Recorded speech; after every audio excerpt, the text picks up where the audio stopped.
मैं मैगी से काम चला लूंगी। Nice sense of humour. वैसे तुमने कभी कांटेक्ट लेंस का नहीं सोचा? सोचा है ना, बिल्कुल सोचा है।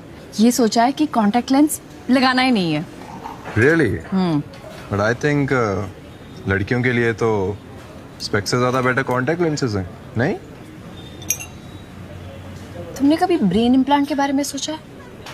नो ब्रेन से ब्रेन इम्प्लांट तो बेटर है, नहीं? I didn't mean that. I mean, nice milkshake. Thank you. hey, just